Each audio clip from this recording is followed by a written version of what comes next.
to Ghosted, Gagged and Gay, the podcast where we talk about queer relationship stories, queer love stories, queer love topics, and everything in between. I'm your host, Lonay. I'm a relationship coach and a rapid transformational therapy practitioner. I work with people, with mainly queer people, who want to find love, who are stuck in toxic relationship patterns, who don't know what's going on, why they cannot find love, or they already have love, but for some reason it's not going the way they expected things to go or to work out. And I work through like my 10-week program to help uncover the root cause and then transform the old belief system into a new belief system that will help you manifest love and or the love that you deserve. If that sounds something interesting to you, please book a call with me. I offer free calls and free sessions sometimes. Um, so please reach out to me whenever you feel this is something interesting to you or you want to know more about it. But for now, I'm glad that this is my first solo episode that I'm hosting. I decided to talk about today. I decided to talk about emotions. What a shocker! So over like the last month, I've been receiving so many messages and also from my clients that it just became a theme that we're talking about emotions, like heavy emotions, so big emotions. And also from my personal life, we talked a lot about it, and um, it became a topic. I think it's a trend now. So I decided to address that because it's a very important topic, especially in what I do, and especially for, I mean, emotions is always a big topic, right? But especially in relationships or, yeah, human connections, basically. The what I want to talk about is how we express or how we learn to express heavy emotions. And at the same time, how we deal with heavy emotions. Like if somebody comes to us with heavy emotions, how we react to that. And unfortunately, I mean, this is not just relevant to the queer community, but it's very, very apparent in the queer community because we grow up with these big emotions. We start experiencing like attraction to, same sex or anything. Um, any like, the whole rainbow spectrum basically. But if I'm going to talk from a personal experience, so we grow up being attracted to, the same sex and the same gender.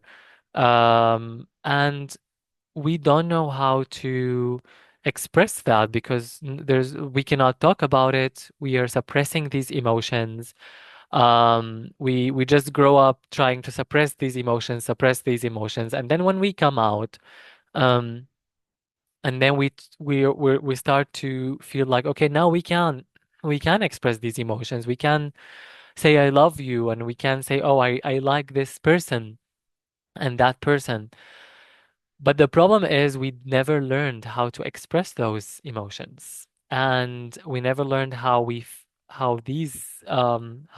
feel these emotions to their full potential because we were trying to suppress them all the time. And there was nobody to talk to us about these things because even if they talk about it from like a heterosexual perspective, um, we try to also, like reject that and say, no, I don't want to hear this because, of course, it's not relevant to you. It's not relevant to me. So we basically go through puberty and adolescence without knowing how to deal with these emotions very well because the only way we dealt with them is just suppressing them. And then when we start dating, and then if we find someone, or when we find someone that we love and we are very attracted to, and we established a very deep connection with, or we are on the way to establishing a deep connection with, then we realize that we get overwhelmed by these emotions, by these big emotions. So if this person, or yeah, if this person, let's say your partner becomes your partner, and if this person starts, telling you how much they love you and they shower you with affection, you're like confused. You're like, what is going on?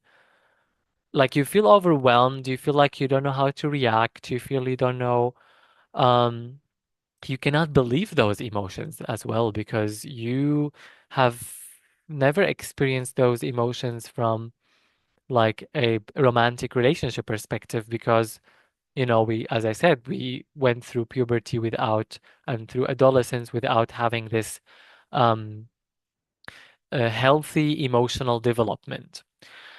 So, and at the same time, we feel these emotions like this love towards the other person, but at the same time, we don't know how to maybe express them. Maybe we think, oh, this is now too much or this is too little, and then we don't know, and we start calculating how to express our emotions. And this is sad, but it is true. It is, we all go through, like most of us, I'm not going to generalize, but most of us go through this.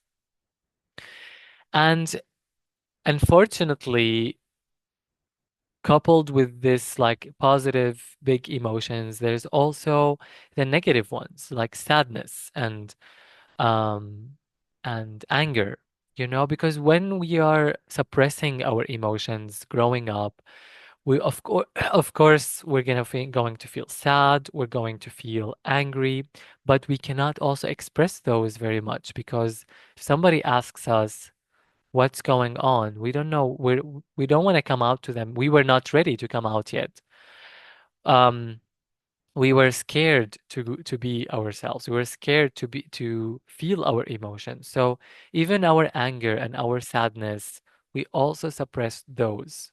Or even if we didn't suppress those, we couldn't really tell anyone what these are about. So we just bottle them up, even if we expressed them in a way or another. Maybe we lashed out, or we acted out, or we went through a rebellious period of time. But these were just kind of like cries for help, but we didn't really learn how to express those emotions in a healthy way. And at the same time, for many of us, when we then receive those emotions as well, like somebody comes to us with a lot of sadness, with very deep sadness, for example, then we also don't know how to react to that anymore because we are unfamiliar with how people with how we deal with this internally because we haven't really dealt with our own sadness internally to deal with someone else's sadness internally. Um, and then we start to avoid these people, maybe people who have like deep sadness or they experience that. And we start just trying to keep our connections to a surface level.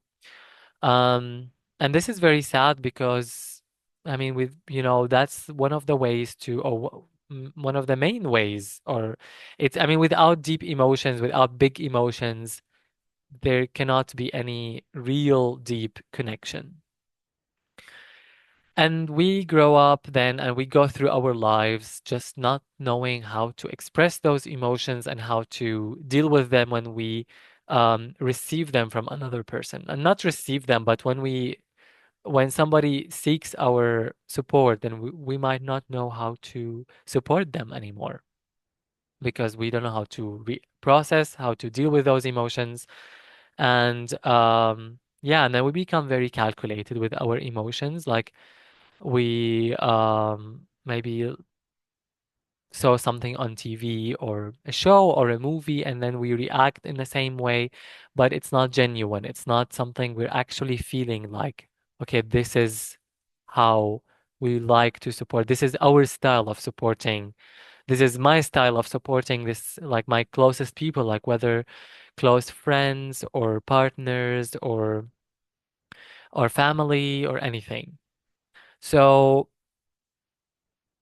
one of the ways, like, of course, just like anything else, one of the ways to start healing and to start learning about these big emotions is awareness, is to be aware, like, okay, to acknowledge, so to be aware and to acknowledge. So realizing, okay, when I encounter heavy emotions, whether internally or externally, I get overwhelmed.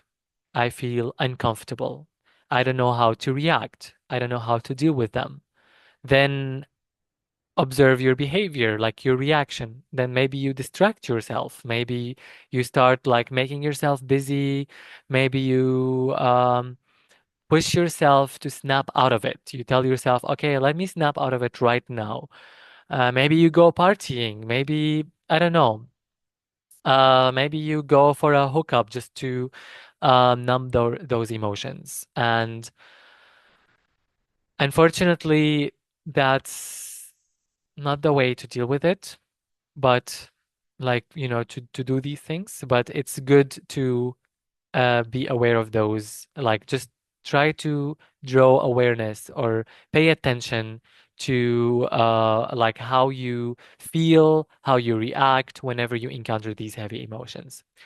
And that's basically half of the way towards healing. Like, once you are aware of something, then it's easier to understand it. And it's easier then to deal with it. And you can always, after you're aware of that, you can always start with small steps. Start with maybe just saying, I love you to one of your your closest family member. Or say I love you to your best friend, but in a genuine way, not like in a, you know, joking way or so in a vulnerable way. So trying to be vulnerable. And take it with like small steps. Maybe you just talk about that I'm feeling sad today, but I don't want to talk about it. That's a good start, even if you don't want to talk about it, but at least saying it out loud to somebody else, that's a first step to learning, slowly learning how to deal with these big emotions. Um, and if you find someone, or like if there's someone you would like to support, whether if they're experiencing, for example, deep sadness, then you can just ask them like, "Hey, I like how is it for you? Like, how would you like me to, or how is it like what works for you? I want to be there for you, but I feel uncomfortable. I don't know how to deal with these emotions, but I want to be there for you. So can you tell me what is good for you? Like, how would you feel that I'm there for you um, when you experience that? And then slowly, small steps. Maybe at first you're just there, just maybe giving them a hug. Um, and then slowly you start learning how to deal with these heavy or big emotions. And this is very, very important if we would like to establish deep, fulfilling, long-lasting connections, whether it's friendships or even romantic relationships. In romantic relationships, it's even more important because usually with friendships, we like it is possible to keep it on the surface, like surface level friendships. They exist, which might not be as fulfilling, but they can work, right? But romantic relationships, usually it requires, if it's going to be a successful one, they usually require a deep connection. And deep connection requires deep emotions. And deep emotions include big emotions. I don't want to make this very long. I hope you enjoyed the episode today. And if you have any questions, please reach out to me. If you would like to book a call and just discuss this episode, please book a call with me. Um, or if you need support or help, please reach out to me or somebody else. But reaching out for help, for support is always good, is never a wrong answer. Even if you're not sure, even if you think, oh, I don't think it's a big deal for me, but it's always good to have a checkup, just like when you go to your doctor for a general checkup, it's good to also check up those things. Um, I have my links below, like in the in the episode description. And if you would like to also tell your story, whether it's funny, whether it's sad, whether it's anything in between, please book a call with me, and I would be happy to have you as a guest on the Ghosted Gagged and Gay show. So until then, please stay kind to each other. Please be queer as much as you can, and love yourself as much as you can.